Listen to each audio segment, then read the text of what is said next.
由小學升上去中學，可以話係小朋友展開另一個新嘅階段。面對住新嘅學校、新嘅老師同埋新嘅同學，你都未話唔緊張啊？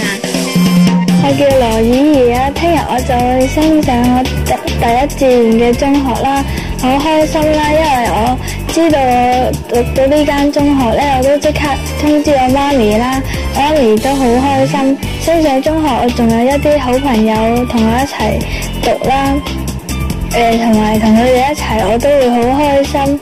我就上堂嗰陣時都唔會咁緊張，都會有返啲朋友喺度。最中意係中文科啦，喺小學嗰度我成績都比較好嘅喺呢方面。我就喺中學知道喺中學會有好多嘅科目啦，我就對中國歷史同埋科學好有興趣啦，好想喺呢兩方面比較優勝啲啦。我會想參加制服團隊嘅女童軍同埋銀樂隊啦，因為女童軍我覺得女童軍嘅步操好靚啦，同埋啲制服都好靚嘅。同埋喺銀樂隊方面，我就因為學小提琴啦，我就知道中學有小提琴喺銀樂隊嘅，我就想參加咯。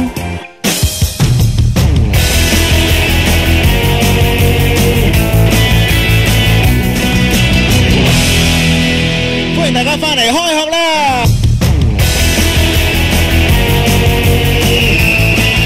嗱，唔講唔知啊，其實咧兒歌分好多種嘅，以我所記得咧，又包括呢一個廣東嘅童謠啦，有英文兒歌啦，有催眠曲啦，咁樣等等嘅。咁講真啦，兒歌真係好聽，點解咧？旋律簡單，同埋啲歌詞有趣，好容易上口嘅。梗係啦，仲有好多童謠咧，可以話係跨越世紀、跨越地區流傳落嚟噶。喺公公婆婆嗰個時期咧，已經聽過兒歌咧，而家嘅小朋友都識得唱噶。係啊，所以影響力好大嘅。今晚不如我哋都揾一位嘉賓，同我哋演下啲唔同年代嘅童謠，好嘛？我哋請謝婉珊姐姐為我哋演繹，睇下你入邊識得幾多首好嘛？好，唔該。月光光照地堂，蝦仔你乖乖瞓落床，聽朝阿媽要趕插秧咯，那夜睇牛佢上山崗，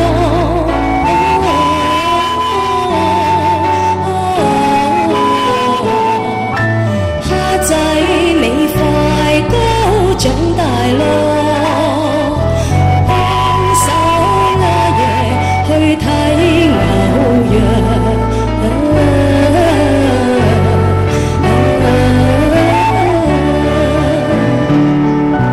月光光照地堂，蝦仔你乖乖瞓落床，聽朝阿爸要捕魚蝦我。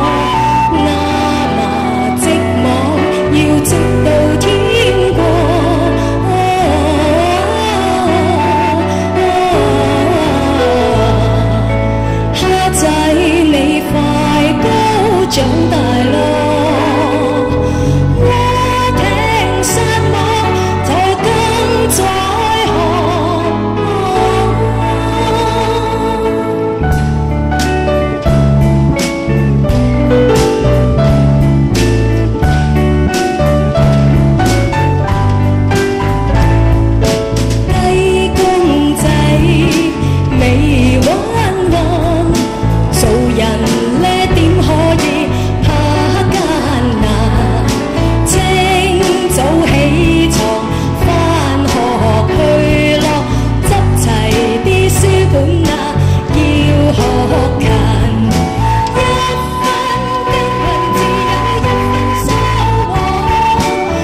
4個好靚嘅舞蹈員，我哋俾掌聲佢哋先。